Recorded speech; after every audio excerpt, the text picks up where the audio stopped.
السلام علیکم ورحمۃ اللہ وبرکاتہ۔ آپ کا استقبال ہے بصیرت آن لائن کے خاص پروگرام رسول اللہ صلی اللہ علیہ وسلم کی باتیں میں۔ آپ کے اخلاق حسنہ۔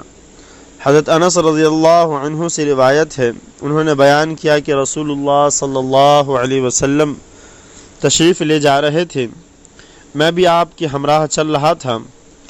آپ ایک نجرانی چادر اوڑھے ہوئے تھے جس کے کنارے موٹے تھے۔ چلتے چلتے حضرت صلی اللہ علیہ وسلم کو ایک گنوار بدو نے پکڑ لیا اور آپ کی چادر پکڑ کے اس زور سے کھینچا کہ آپ صلی اللہ علیہ وسلم اس بدو کے سینے سے آ لگے، اور میں نے دیکھا کہ اس بدو کے زور سے چادر کھینچنے کی وجہ سے آپ صلی اللہ علیہ وسلم کی گردن مبارک کے ایک طرف نشان پڑ گیا۔ پھر اس گنوار بدو نے کہا کہ اے محمد، تمہارے پاس جو اللہ کا مال ہے، تم اپنے آدمیوں کو حکم دو کہ اس میں سے مجھ کو دیں۔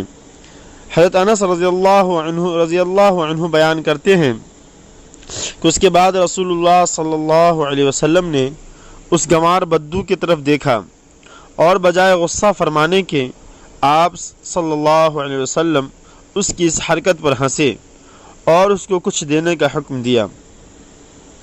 نجران یمن کے علاقے میں ایک شہر تھا جہاں خاص قسم کی چادریں بنتی تھیں، ان کو نجرانی چادر کہا جاتا تھا۔ اس بدو نے جس اللہ کے مال کا سوال کیا تھا، اس سے مراد بظاہر زکوٰۃ و صدقات وغیرہ کا وہ سرمایہ تھا جو بیت المال میں رہتا تھا۔ آپ صلی اللہ علیہ وسلم مستحقین کو عطا فرماتے تھے۔ حدیث کا مضمون و مفہوم واضح ہے، کسی توضیح و تشریح کا محتاج نہیں۔ ظاہر ہے کہ یہ بدو انتہائی درجے کا اوجھڑ گنوار تھا۔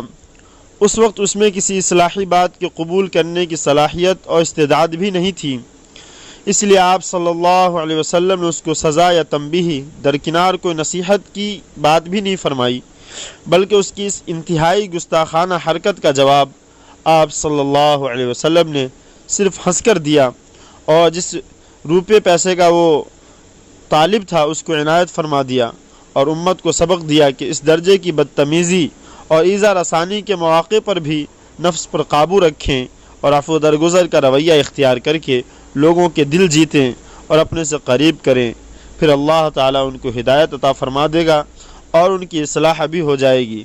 بلا شبہ ارباب بصیرت کے نزدیک آپ صلی اللہ علیہ وسلم کی زندگی کے اس طرح کے واقعات بھی آپ صلی اللہ علیہ وسلم کے معجزات ہیں۔